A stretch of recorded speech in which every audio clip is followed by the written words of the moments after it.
Lawmakers call it a broken system. Now changes are in the works for North Carolina's prisons. They come after 5 prison employees were killed last year and more than a dozen injured so far this year. Thanks for joining us. I'm David Allen. And I'm Janet Roach. Tonight we have new information about efforts to reform the prison system in North Carolina. 13 News Now investigative reporter Laura Geller joins us with the latest details. Well, lawmakers are now deepening their search for answers about what's going on inside North Carolina prisons. More specifically, what's going wrong that's caused deaths and injuries.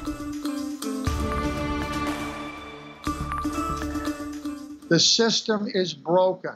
The system needs to be fixed. A broken system led to chaos and bloodshed inside Pasquotank Correctional Institution in October.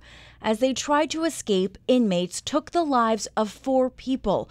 Sergeant Megan Callahan, another casualty of corrections. She was beaten to death while working inside Bertie Correctional Institution in April of last year.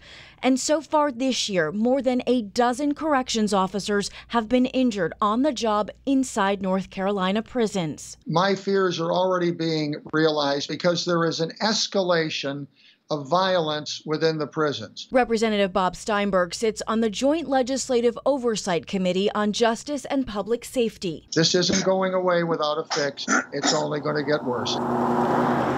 To get that fix, within the last week, lawmakers heard from several former corrections officers. Steinberg says it was a first since the deaths, and it was compelling. The impact that this had on an individual's life that we were looking at.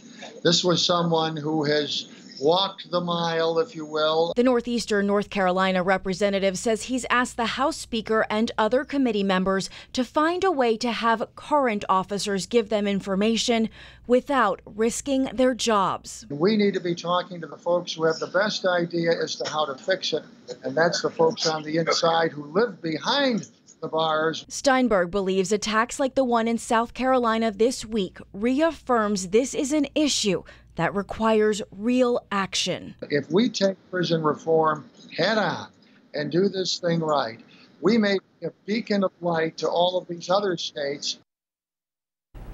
We've been covering this issue since the very beginning, uncovering problems and detailing reforms the Department of Public Safety is instituting.